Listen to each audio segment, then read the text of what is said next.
آج کل اللہ تبارک و تعالیٰ کی ذات کے لیے کچھ ایسے کلمات بولے جاتے ہیں جو کفر ہیں، اور اللہ تعالیٰ کے لیے اس طرح کے الفاظ استعمال نہ کرنے چاہیے۔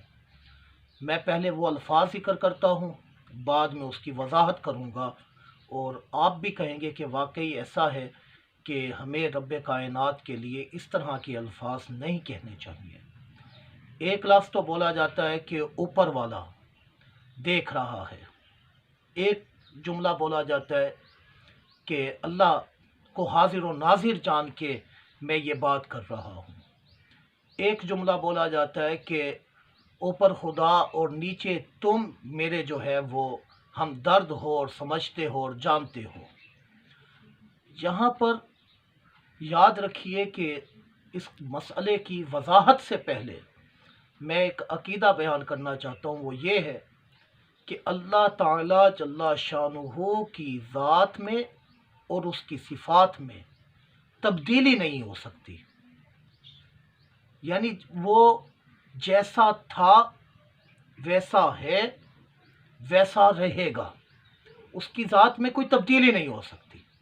جب آپ نے اس بات کو جان لیا تو پھر اس بات کو بھی جاننا پڑے گا کہ خالق کائنات کی ذات اور اس کی صفات قدیمی ہیں، ہمیشہ سے ہیں اور ہمیشہ ہیں، اور جتنی بھی مخلوقات ہے وہ تمام کے تمام حادث ہیں۔ حادث کا مطلب ہوتا ہے کہ جو پہلے نہ تھا بعد میں وجود میں آیا۔ آپ ذرا غور کیجئے کہ یہ آسمان و زمین پہلے نہ تھے، اللہ نے ان کو بنایا۔ یہ ہوا، سورج، چاند، ستارے پہلے نہ تھے، بعد میں ان کو بنایا گیا۔ اور اسی طرح آپ چلتے جائیے، شجر، حجر، حیوانات، نباتات، جمادات، یہ سارے کے سارے پہلے نہ تھے اور بعد میں پیدا ہوئے، تو ان کو کہا جاتا ہے حادث، یعنی جو پہلے نہ تھا بعد میں تھا۔ اور خالق کائنات کی ذات و صفات کے اندر کوئی تبدیلی نہیں ہو سکتی۔ تو اب اگر یہ کہا جائے کہ اوپر والا، یا کہا جائے کہ اللہ تعالی جو ہے وہ ہر جگہ موجود ہے، تو یہ جگہ اور یہ اوپر کی جو سمت ہے یہ تو بعد میں پیدا ہوئی، اللہ کی ذات تو اس سے پہلے موجود تھی۔ تو سوال پیدا ہوگا کہ جب یہ چیزیں نہ تھیں تو اس وقت رب تعالیٰ کی ذات کہاں موجود تھی؟ اگر کہا جائے کہ جب اللہ نے پہلا آسمان بنایا، دوسرا بنایا، تیسرا، تو پہلے پہ آ گیا، دوسرے پہ آ گیا، تیسرے پہ آ گیا، تو اللہ تعالیٰ کی ذات و صفات کے اندر تبدیلی واقع ہو رہی ہے، جو کہ جائز نہیں، اور یہ کفر ہے۔ اور اگر کہا جائے کہ ہر جگہ ہے، تو بھائی جب جگہ نہیں تھی تو اس وقت رب تعالیٰ کی ذات کہاں تھی؟ وہ جہاں تھی، جیسی تھی اور جیسی ہے ویسی ہی رہے گی، اس کے اندر کوئی تبدیلی نہیں ہو سکتی۔ جگہ تو بعد میں بنی، اوپر نیچے دائیں بائیں آگے پیچھے بعد میں بنے، اس کی ذات تو ازلی ہے، قدیمی ہے، اس میں کوئی تبدیلی واقع نہیں ہو سکتی۔ تو ہرگز اس طرح کے جملے نہ بولے جائیں کہ اوپر والا اللہ ہر جگہ پر حاضر و ناظر ہے۔ ہاں، البتہ حاضر و ناظر کے حوالے سے اس طرح کی بات کی جاتی ہے کہ یہ کفر تو نہیں ہے، لیکن اس طرح بولنا اللہ تعالیٰ کے لیے جائز نہیں۔